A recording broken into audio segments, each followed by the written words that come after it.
Evangelización Activa, en su afán de acercar la buena nueva del Evangelio a todas las personas, presenta su colección de temas, Desde la Palabra de Dios.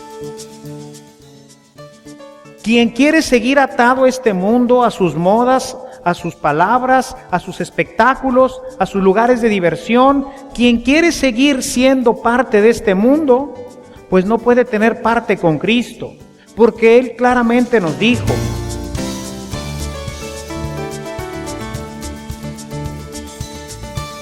Este servicio te llega gracias a la aportación económica de nuestros suscriptores.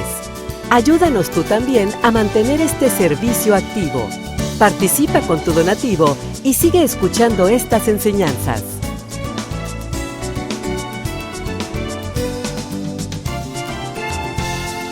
Esperamos que al escucharlos, la semilla del Evangelio dé fruto en tu corazón. Con ustedes, el Padre Ernesto María Caro.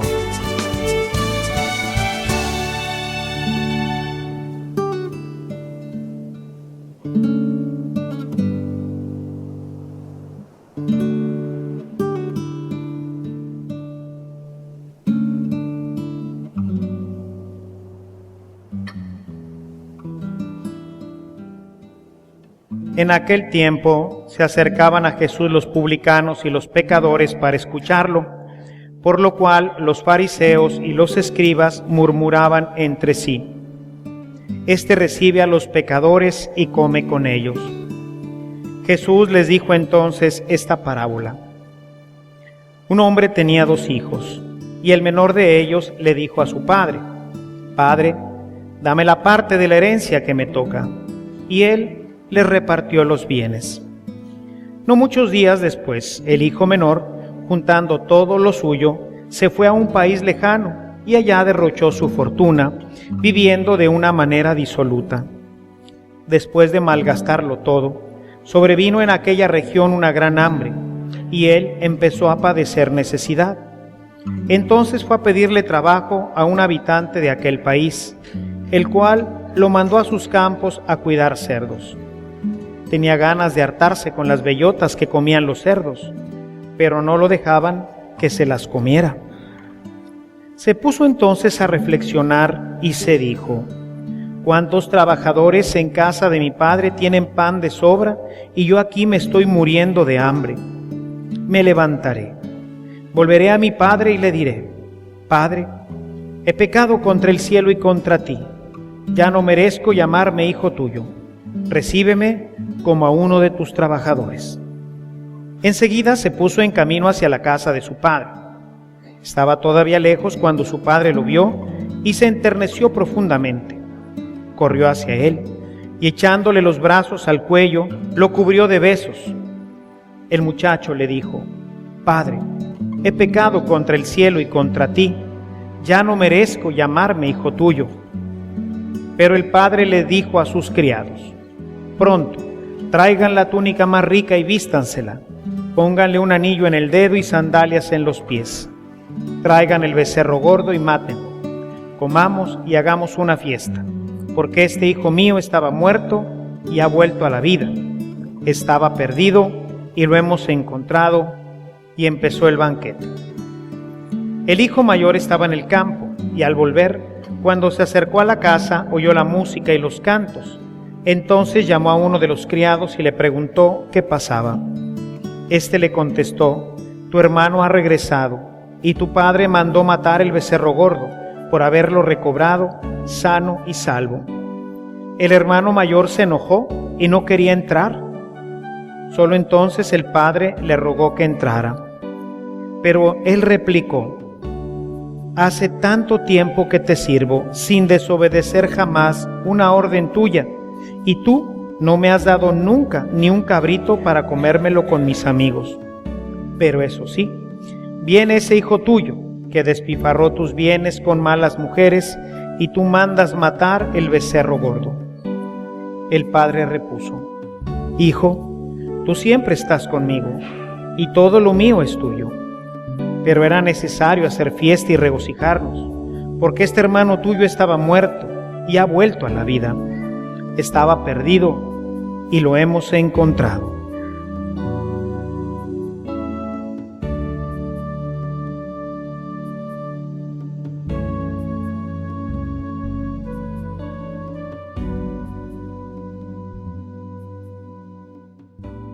Esta Cuaresma nos ha venido presentando de una manera bastante estructurada todo un proyecto, todo un proceso para que nuestra vida se vaya orientando hacia una Pascua verdadera, a un cambio, a una novedad.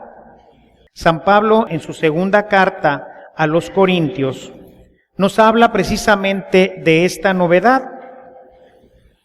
Quisiera por eso iniciar nuestra reflexión de este domingo partiendo directamente desde esta segunda lectura, que ordinariamente, en el tiempo ordinario, no está ligada al tema, sino que se va leyendo una carta de manera, pues así, consecutiva.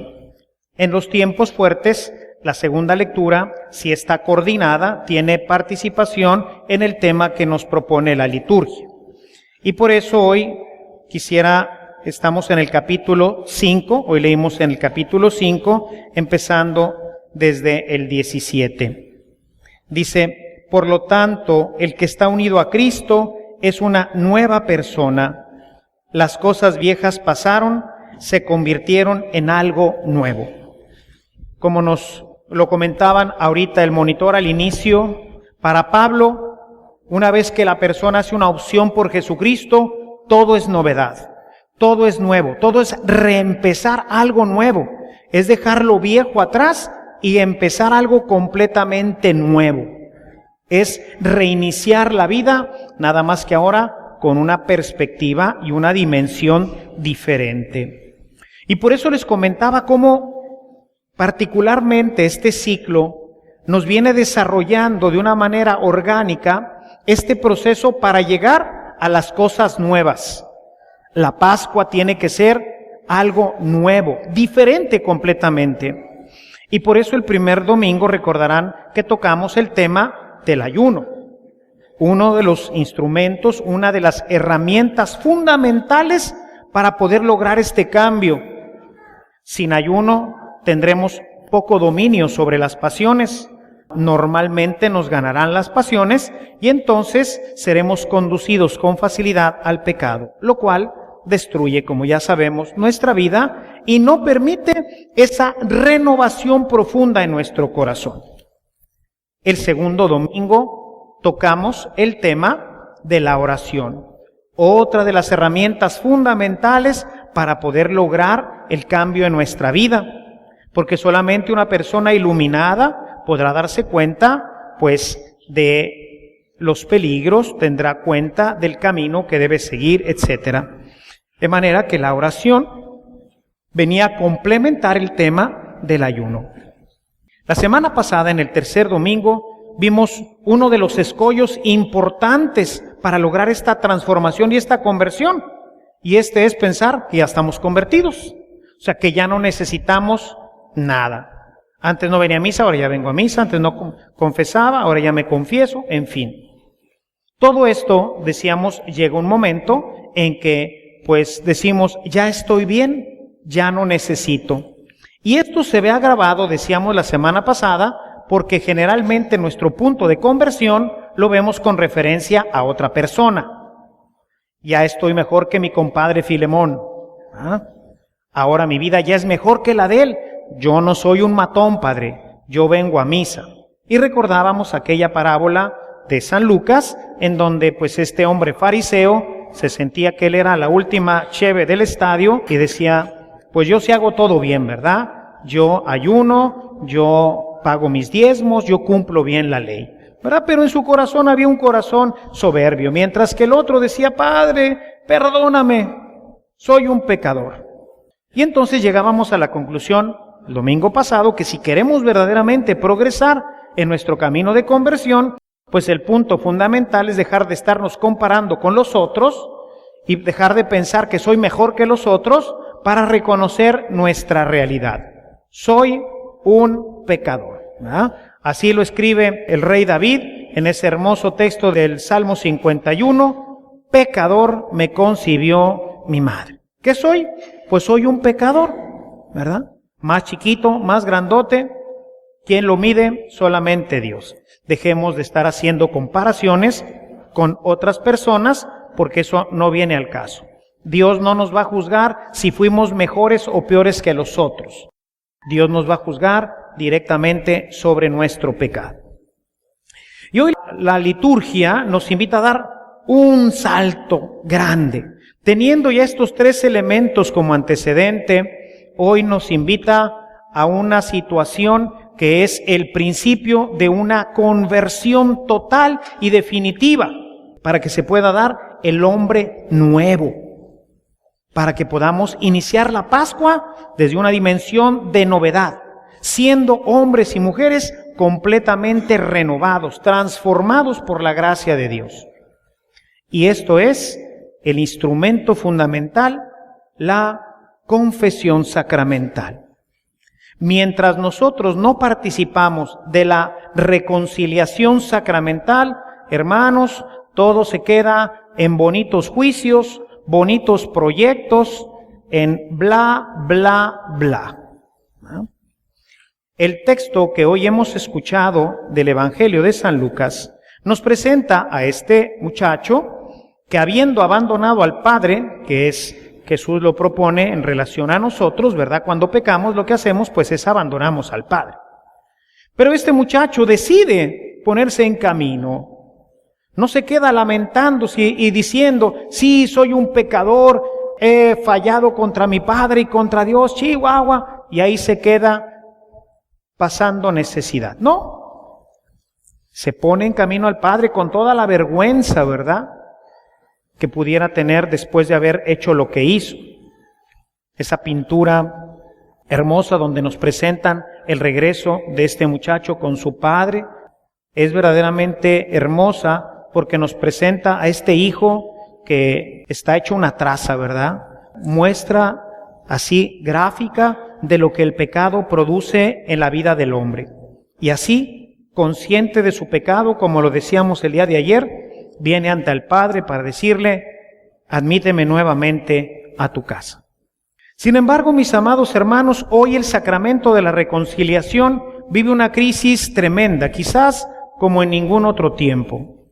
Aunque cuando uno revisa el sacramento hacia atrás, pues nos encontraríamos que nunca ha sido uno de los más favorecidos. Y es lamentable porque precisamente este sacramento es el que nos dispone para que todos los demás sacramentos puedan tener realmente fuerza en el alma. Sin un corazón nuevo, pues decía Jesús que el vino nuevo requiere odres nuevos. Y mientras no tenemos estos odres nuevos, pues el vino, dice, termina incluso rompiendo los odres viejos. Entonces es necesario que este sacramento pueda ser el punto de redireccionamiento de toda nuestra vida. Pero hoy tenemos elementos que hacen que esto esté en crisis y que la gente no se reconcilie o no se reconcilie adecuadamente, de que no encuentre el camino para esta novedad de vida. El primer obstáculo, y no quiere decir que esto tenga prioridad, sino simplemente los voy a mencionar, son básicamente tres. No es que uno sea más importante que el otro, sino que los tres inciden para que el sacramento esté en crisis. El primero que quiero mencionar con ustedes es esta corriente que se extiende hoy dentro de nuestra iglesia y que en gran parte proviene desde dentro de la misma iglesia, de considerar que el pecado ya no existe, de diluir completamente este tema. Este tema particularmente lo han empujado un grupo importante de jesuitas dentro de la iglesia. Por eso siempre les he dicho, hermanos, cuidado con los retiros que van con jesuitas, cuidado con irse a formar, porque en muchas cosas estos hermanos tienen ya ideas totalmente descabelladas, contrarias a la Sagrada Escritura. Forman parte de nuestros hermanos, pero pues nada resiste el impacto de un mundo desgastante y de una corriente paganizante que va infestando nuestra iglesia. Y en muchos de estos cursos y retiros se niega completamente la existencia del demonio. Simplemente se tiene al demonio como una fábula, algo que Jesús utilizaba y Dios en la Sagrada Escritura, porque aparece en toda la Escritura, simplemente o para atemorizar, para que te portes bien o de alguna otra forma. Pero en realidad niegan la existencia del demonio y con ello niegan la existencia del infierno y con ello niegan la necesidad, obviamente, de la reconciliación. Como muestra, solamente uno de los libros más vendidos dentro de esta teología o falsa teología es uno de los hermanos Lin, jesuitas, que se llama Las Buenas Cabras de Dios, que les pediría ni siquiera leerlo, ¿verdad? No vale la pena, porque trata precisamente este tema. Dios es tan bueno, tan bueno, tan bueno, tan bueno, tan amoroso, que va a salvar a todos. De tal suerte que si existe, todavía en ese libro le dan el beneficio de la duda de la existencia del infierno. Dice, si existe, está vacío, no hay nadie ahí. Claramente lo dicen estos hermanos Lin. De manera que tenemos esta corriente que nos empuja a pensar que independientemente de lo que hayas hecho, bueno, malo, seas como seas, dado que no hay otro lugar después de la muerte más que el cielo, porque si creen en Dios, entonces pues todos vamos a ir al cielo. ¿Para qué me confieso? Puedo ser un matón, puedo ser un carnicero, puedo ser lo que sea, ¿cómo quiera me voy a salvar? Así que bueno, pues hagamos lo que querramos, ¿verdad? Dice la Sagrada Escritura, comamos y bebamos, que mañana moriremos, así piensan los paganos. Entonces, ¿qué hace esto? Pues empujar fuertemente a la corriente de la iglesia a un paganismo práctico dentro de la iglesia. Por eso es peligroso, por eso hay que tener mucho cuidado a dónde vamos de retiro, qué es lo que se da en ese retiro y en un momento dado, pues si lo que nos están dando no es conforme a la doctrina de la iglesia, si no es conforme a la Sagrada Escritura, pues entonces tendríamos nosotros que retirarnos. Porque quien niega la existencia del demonio y niega la existencia de un juicio, lo que está negando es la Sagrada Escritura.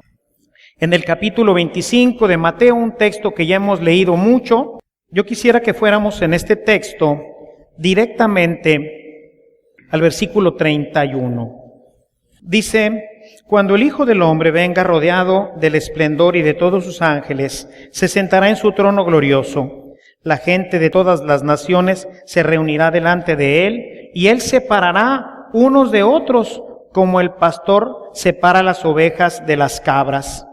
Pondrá las ovejas a su derecha y las cabras a la izquierda. Y luego, verso 45, para no leer todo lo demás, dice, el rey les contestará, les aseguro que todo lo que no hicieron por una de estas personas más humildes, tampoco por mí lo hicieron. Estos irán al castigo eterno y los justos a la vida eterna. Quien niega que hay juicio, quien niega que hay castigo eterno, niega la Sagrada Escritura.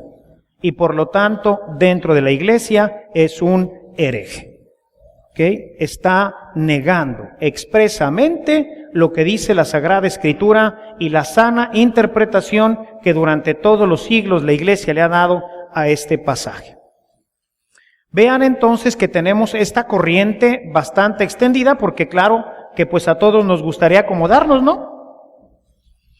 Pues qué padre, vamos a hacer lo que querramos los jóvenes, órale, vamos a destramparnos y a deschongarnos, que al cabo que si morimos vamos al cielo. Es una postura bien cómoda, ¿verdad? ¿Para qué me confieso? Eso nos gusta oír. Esto otro no. Lo que dice la Escritura no nos gusta mucho. Y la gente se acomoda y pone en crisis al sacramento. Por otro lado, el segundo elemento que pone en crisis el sacramento es nuestra convivencia hoy en día mucho más frecuente con nuestros hermanos separados. Tenemos familiares, amigos con los que convivimos, y uno de los elementos importantes es que la reconciliación sacramental pues no existe para ellos. De tal manera que basta con arrepentirse delante de Dios y decir: Señor, pues perdóname, he pecado. Y bueno, pues pensar que Dios ya me perdonó. Y entonces hoy mucha gente, pero mucha gente en la Iglesia Católica sigue esta doctrina. No, es que yo ya me reconcilié con Dios, ya le pedí perdón, fui a mi cuarto, me encerré, me puse delante de un crucifijo y le dije: Jesús, perdóname porque he pecado contra ti. Y eso está súper bien. De hecho, por ahí es por donde tendríamos que empezar nuestras reconciliaciones, porque quien nos va a reconciliar pues es Jesucristo con el Padre. Nada más que no hay que olvidar que la Sagrada Escritura es nuestra norma de vida. Y por lo tanto, no podemos quitar una parte y dejar otra. Si ustedes abren su texto, es un texto que también ya en otras ocasiones hemos leído, del capítulo 20 del Evangelio de San Juan. A partir del versículo 19 de este capítulo, encontramos la aparición de Jesús a sus apóstoles. Y en esta aparición les va a dar el poder para perdonar y para no perdonar. Dice a partir del versículo 22, y sopló sobre ellos, estamos ahí en el contexto discipular, estamos en el contexto de los apóstoles, ¿verdad? Y dice: reciban el Espíritu Santo. A quienes ustedes perdonen los pecados, les quedarán perdonados. Y a quienes no se los perdonen, les quedarán sin perdonar. ¿Esto qué quiere decir, hermanos? Quiere decir que hay un juicio en mi confesión. Un juicio que tiene que ver con mi arrepentimiento. Un juicio que tiene que ver con la disposición que tiene el penitente de cambiar su vida, de obedecer definitivamente a Dios. No porque yo fui y me postré delante del Señor y le dije: Señor, estoy arrepentido, perdóname, ya recibí el perdón. Puede ser que sí, o puede ser que no. Y por eso quiso el Señor que no quedara ninguna duda. Vas a ir con el sacerdote, le vas a confesar tus pecados y el sacerdote va a evaluar. Si te perdona, yo te perdono. Y si no te perdona, yo no te perdono. Vean el poder que le dio al sacerdote. Si él te perdona, yo te perdono. Y si no te perdona, yo no te perdono. Quienes dicen que basta ir ante el Señor y ahí reconciliarme, niega la Escritura. Niega la Escritura. La defensa de muchos en este tema es que este versículo no existía anteriormente y que lo puso la Iglesia. Quien dice eso, pues es todavía más ignorante, porque no sabe que en todas las versiones de la Biblia, estos versículos existen. Nuestras primeras versiones, las más antiguas, pues son del siglo IV, V. Hay fragmentos en otros momentos. Y hay muchas versiones. Y por eso en algunas Biblias dirán: estos versículos en algunas versiones se omiten. O sea, no están en todas. Bueno, este versículo está en todas las que conocemos.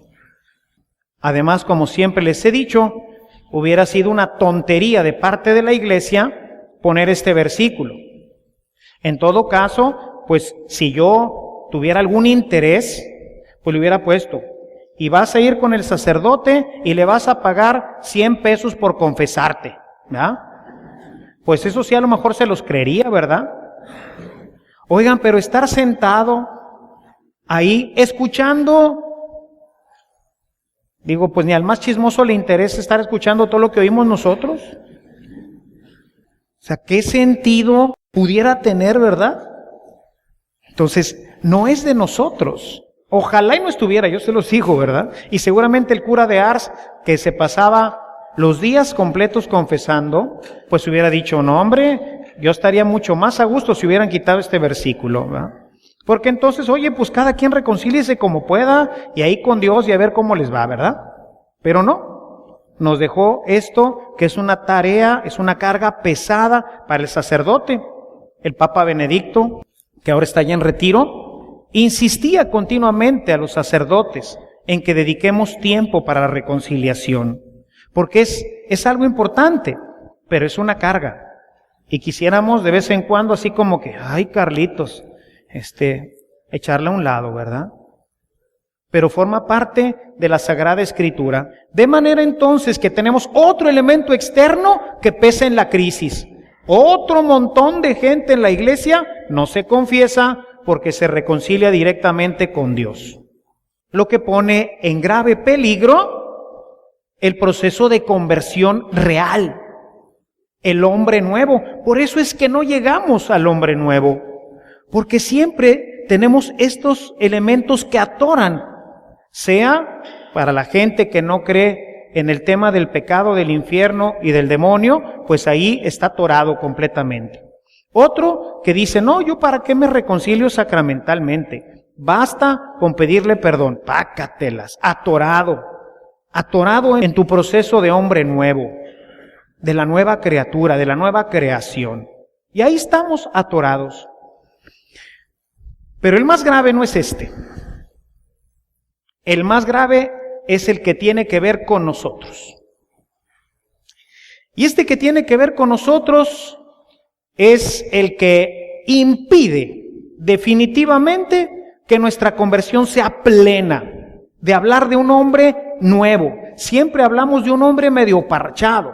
Hablamos de gente así medio pintada, pero que apenas le rascas tantito y como dicen, aparece el cobre, ¿verdad? ¿Por qué? Porque no hay una transformación completa. Y esto obedece a que no queremos dejar las fuentes del pecado. Lo que generalmente vamos a confesar son los síntomas del pecado, los frutos del pecado. Cuando yo voy con el doctor, le digo, ¿sabe qué, doctor? Traigo un dolor de cabeza intenso y náuseas. Es lo que está sintiendo, ¿verdad? Si tú no vas a ver al doctor, te vas a estar curando con aspirina, un analgésico para el dolor de cabeza y un Treda o alguna cosa así para tu malestar de estómago. Vas con el doctor y le manifiestas tus síntomas. Traigo dolor de cabeza y náuseas, dijo. Ay, Carlitos, pues ¿cómo será esta historia, verdad? El año pasado, sin haber ninguna situación aparente en mi vida, yo fui a dar una plática allá a una iglesia en la noche, una conferencia, y cuando venía en mi carro empecé a sentir síntomas de temperatura, de eso que le duelen a uno todas las articulaciones y lo que quiere es ya echarse a la cama, ¿verdad? Y efectivamente, llegué, vi que tenía temperatura, tenía como unos 37,5, 38 grados, pues dije es una gripilla o algo así y me tomé una aspirina. Al día siguiente seguía con esto, pero además empecé a sentir un fuerte, muy fuerte dolor en el bajo vientre. Y dije, no es gripa porque no estornudaba ni nada. Algo comí, me cayó mal y entonces debo de traer una infección, ¿verdad? Le hablo a mi doctor para decirle, ¿sabes qué? ¿Qué me recomiendas para...? Yo creo que traigo una infección y le doy los síntomas. Traigo temperatura y traigo un dolor muy fuerte espasmódico en el bajo vientre. ¿Qué me tomo? Y dice, no te tomas nada, voy para allá. Llegó conmigo, me hace toda la auscultación y me dice, según lo que yo veo, traes divertículos. Que puede ser, dice, mortal. Ay, Carlitos, ¿verdad? Y bueno, pues me da un tratamiento largo, etcétera, me manda a hacer otros análisis, estudios, y bueno, pues efectivamente, eso es lo que tenía. Imagínense que yo no voy a ver al doctor, porque claro, me tomo una aspirina y se me va a quitar la temperatura. Y como tiene analgésico, también se me va a quitar el dolor del estómago. Nada más que si se me perfora, entonces me da una peritonitis y a lo mejor me muero en esa misma semana. Eso es lo que hace la gente que no va a ver al sacerdote. Esa es la gente que siempre se automedica. Esa es la gente que nunca toma en serio la penitencia que le da el médico del alma, que es el sacerdote. Eso que nosotros vamos y decimos son los síntomas. La enfermedad era otra. No era ni una gripa, no era una infección, sino era un problema gravísimo, que se podría haber tornado gravísimo. Gracias a Dios, pues todo parece que ya se superó y ahí vamos, ¿verdad? Estoy ahí bajo control en este tema. Hay una enfermedad de fondo que hay que atacar, que requiere un tratamiento largo, profundo y a lo mejor doloroso. Aquí no fue doloroso, ¿verdad? Pero hay tratamientos, pensemos en un cáncer. Carlitos, la gente cuando le dice que tiene que ir a la quimio, llora, ¿verdad? O cuando tienen que ir, las personas que tienen que pasar por la hemodiálisis, procesos muy dolorosos, difíciles de vivir. Pero sin embargo son el instrumento a través del cual tú puedes mantener tu salud y vivir. Lo mismo es en la reconciliación. El problema es que, como en la reconciliación, pues tú no ves el peligro inminente, pues entonces no le haces mucho caso. Ni siquiera a lo mejor buscas cuál es la causa profunda. Uno de los elementos más importantes de la reconciliación es que el sacerdote tiene que ayudarnos a encontrar la fuente. Como este buen doctor, que realmente lo considero un hombre muy sabio y bien acertado. Siempre que lo he buscado, siempre le he atinado a la primera. ¿Sabes qué? Para mí, ¿qué es esto? Hazte este estudio y sale, ¿verdad? Bueno, lo mismo pasa con el sacerdote. Tiene que ayudarte a encontrar dónde está la raíz, de dónde se está nutriendo tu pecado. Porque si no lo dejas de nutrir, va a seguir habiendo frutos. Un árbol que se sigue regando, pues va a seguir dando frutos. La raíz sigue subiendo toda esta materia, ¿verdad? Y la convierte en frutos. En este caso, frutos de muerte, frutos de pecado. De manera que necesitamos entonces encontrar la fuente. Pero para ello, pues tenemos que hacernos conscientes. La semana pasada decíamos de que somos pecadores. Y ahora tenemos que hacernos conscientes de que hemos abandonado a Dios. Y diremos, no, pero si vengo a misa, si hago esto, si hago lo otro, sí. El problema es con respecto a quién lo mides. Y les pongo un ejemplo sencillo para que vean esta situación. Nosotros tenemos una fuerte propensión hacia el mundo y no hacia las cosas de Dios. Y por eso cuando te invitan a un retiro y tienes enfrente otra cosa, prefieres la otra. Cuando tienes la televisión delante de ti y tu Biblia, prefieres la tele. ¿Y es malo ver la tele? No. ¿Y es malo ir al fútbol? No. El problema es la orientación que tiene nuestra vida. Nuestra vida tiene que estar orientada adecuadamente. Cuando no está orientada adecuadamente, entonces nuestra atención sigue siendo el mundo, ¿sí? Sigue siendo el mundo. Queremos ser de este mundo.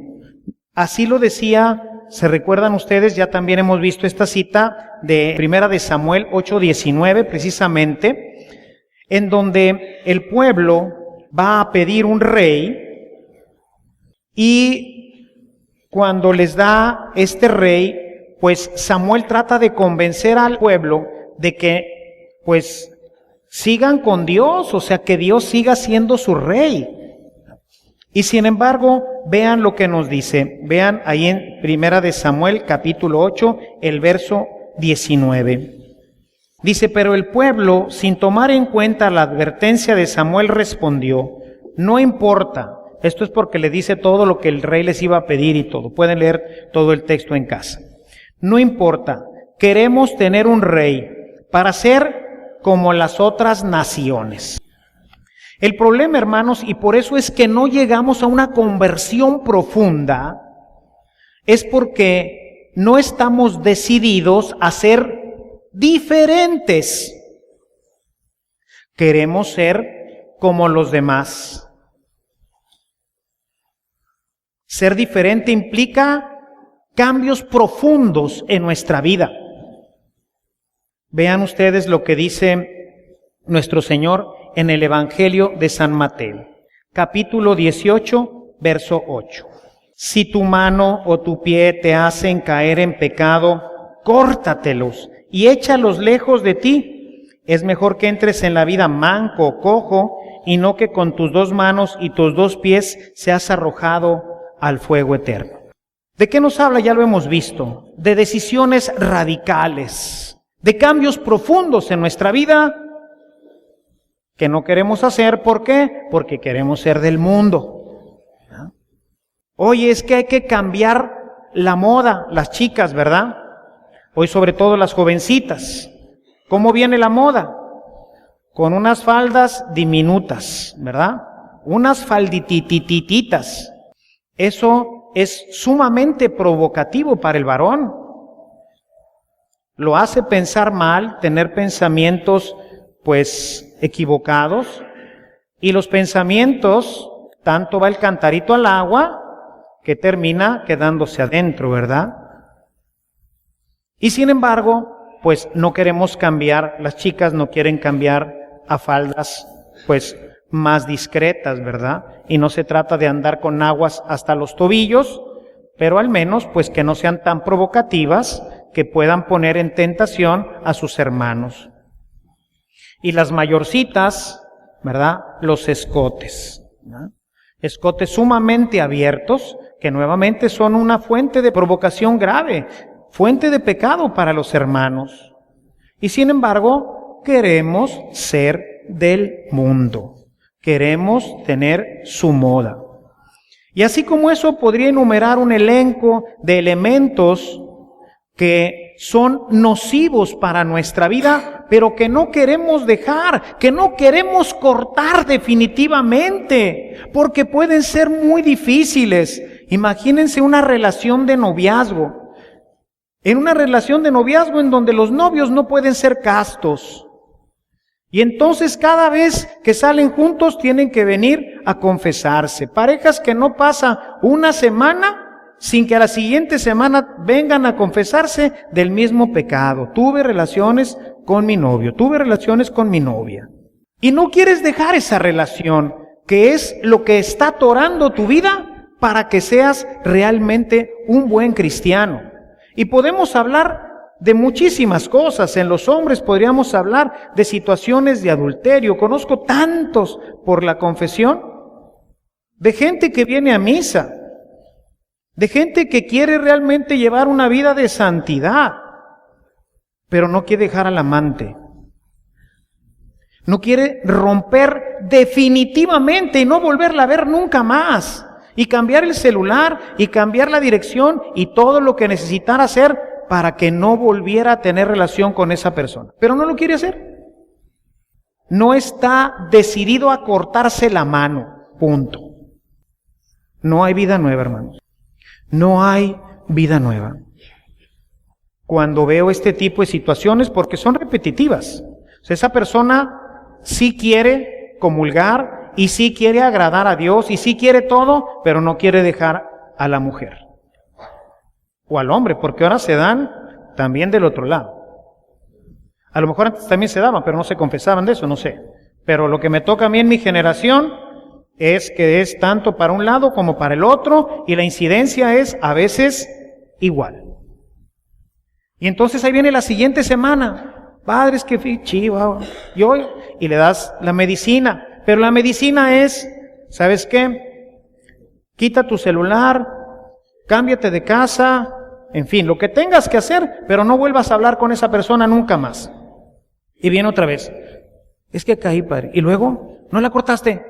No, padre, es que no puedo, es que... Y la pregunta es, recuerdo ese pasaje en el Evangelio de San Juan, en el capítulo 5, donde está una persona en el piso que está buscando que alguien le ayude para entrar al agua cuando baje el ángel para ser sanado.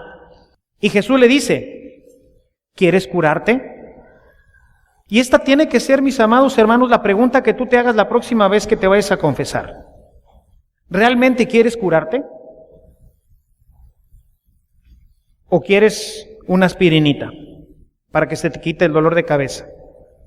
¿O quieres un analgésico para que se te quite el dolor? ¿O realmente quieres curarte? Porque mientras tú no te quieras curar, pues no hay nada que hacer, ¿eh? Mientras tú no estés decidido a curarte, pues ¿qué hago yo? Si te doy la medicina no te la vas a tomar. Y entonces vas a seguir en tu pecado, y la vida nueva, hermanos, olvídense de que exista. El hombre nuevo, renovado, transformado y liberado completamente por Cristo es una experiencia que quien no se decide a romper con las fuentes del pecado nunca tendrá. Quien quiere seguir atado a este mundo, a sus modas, a sus palabras, a sus espectáculos, a sus lugares de diversión, quien quiere seguir siendo parte de este mundo, pues no puede tener parte con Cristo, porque Él claramente nos dijo, ustedes no son de este mundo, aunque aquí vivan. Quiere decir que nuestros criterios, nuestra forma de hablar, de vestir, de ser, es diferente. Y esto implica tomar decisiones graves. Tomar decisiones que marquen completamente nuestra vida y nos determinen hacia un camino diferente. ¿Quieres curarte?, le dice el Señor. Esto es lo que nos pregunta antes de entrar al sacramento de la reconciliación. ¿Realmente quieres curarte o vienes por una absolución para que comulgues el domingo? En algunos casos le he dicho, mira, como tú vienes y veo que estás arrepentido, la gente está arrepentida, hermanos. Está arrepentida, pero no quiere dejar el pecado, no quiere dejar la fuente. Hermano, te voy a dar la absolución, es lo único que quieres. ¿Tú quieres una aspirina? Te voy a dar la aspirina, pero déjame decirte que te vas a morir. Te vas a morir. Porque si tú no curas tu enfermedad, te vas a morir. Pero ¿quieres una aspirina? Yo te doy la aspirina, yo te absuelvo en el nombre del Padre, del Hijo y del Espíritu Santo, y pues vete en paz, la paz que puedas tener. Pero tenlo claro, te vas a morir. Mientras tú no decidas cortar con la fuente del pecado, no vas a ser una criatura nueva. Y si tú no eres una criatura nueva, no vas a poder seguir adelante. Y esa cosa puede ser una persona, puede ser un vicio. Hoy las maquinitas, las cosas esta que genera la ludopatía, estar apuesta y apuesta, todo este tipo de cosas. Puede ser una persona, puede ser un lugar, puede ser tantas cosas en nuestra vida, hermanos, que cada uno de ustedes sabe qué tiene que dejar. Cada uno de nosotros lo sabemos, pero no lo queremos dejar. El tiempo de la Cuaresma, entonces, apoyado con todas las herramientas, por eso decíamos, todo lo que veníamos diciendo de oración y penitencia, reconocimiento de pecado, viene y se vierte sobre este día para que tú tomes una decisión. No quiere decir que vaya a ser inmediata, pero tienes que empezarla. Tienes que empezar tu tratamiento en serio y decir, al final de esta cuaresma, voy a haberme apartado de esto, que es la fuente que alimenta continuamente mi pecado, mi soberbia, mi orgullo, mi lujuria, mi lo que sea. Porque si no hago esto, hermanos, me estoy haciendo guaje. No habrá Pascua de Resurrección. Llegarás al domingo de Pascua siendo exactamente lo mismo. Bueno, ya te confesaste, ya eres mejor. ¿Con respecto a quién? El punto de referencia, mis hermanos, es Dios. Por eso la carta a los Romanos, en el capítulo 12, en el verso 2, les pide, y vean la insistencia, me encanta este texto por la expresión de San Pablo. Fíjense, empiezo desde el primero porque es donde está la súplica de Pablo. Dice, por lo tanto, hermanos, les ruego por la misericordia de Dios que se presenten ustedes mismos como ofrenda viva, santa y agradable a Dios. Este es el verdadero culto que deben dar. No vivan ya según los criterios del tiempo presente. Al contrario, cambien su manera de pensar para que así cambie su manera de vivir y lleguen a conocer la voluntad de Dios, es decir, lo que es bueno, lo que es grato, lo que es perfecto. Mientras nosotros sigamos atados a los criterios de este mundo, hermanos, no vamos a conocer la vida plena. No vamos a conocer la vida plena. Y por eso quisiera hoy terminar como empecé. Empecé citando la segunda lectura de este día, en la que el apóstol Pablo, y ha sido lo que ha conducido nuestra reflexión, nos invita a tener una vida nueva, a ser hombres nuevos. Y para ello necesitamos, como lo hemos dicho a lo largo de toda esta reflexión, del sacramento de la reconciliación. Y así es precisamente como termina el apóstol, y escuchen hoy de nuevo y con mucha atención ahora sí, porque cuando la leemos estamos todavía a veces medio desprevenidos porque no sabemos por dónde viene el pelotazo, ¿no? Escuchen ahora sí con atención. Hoy leímos a partir del versículo 17, que fue lo que les leí en un momento, y ahora quiero que lean el versículo 20. Y yo hoy quisiera tomar para mí estas palabras y que ustedes las oyeran como si las estuvieran oyendo de Pablo, ¿ok? Así que somos embajadores de Cristo, lo cual es como si Dios mismo les rogara a ustedes por medio de nosotros. Fíjense, es un ruego, es una súplica de parte de Dios para ustedes. Dios les suplica, es Dios el que les pide por medio de nosotros. ¿Y qué es lo que nos pide? ¿Qué es lo que nos suplica? Fíjense lo que dice. Les rogamos que acepten reconciliarse con Dios. Esta es la súplica.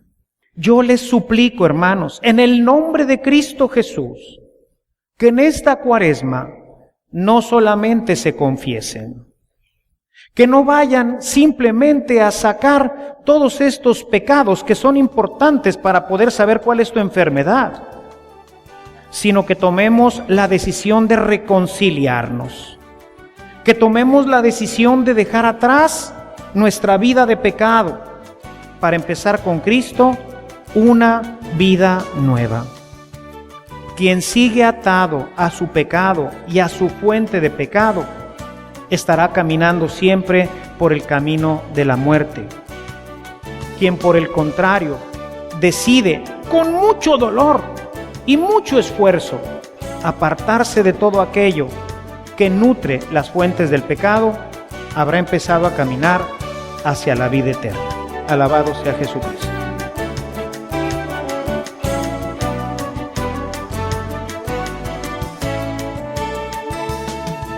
Si esta reflexión ha sido de utilidad para su vida espiritual, le invitamos a visitar nuestra página en internet www.evangelizacion.org.mx, en donde encontrará otros temas que seguramente continuarán produciendo fruto en usted. Que la paz de Jesucristo permanezca en usted y toda su familia, y que la ternura de María abrace su corazón.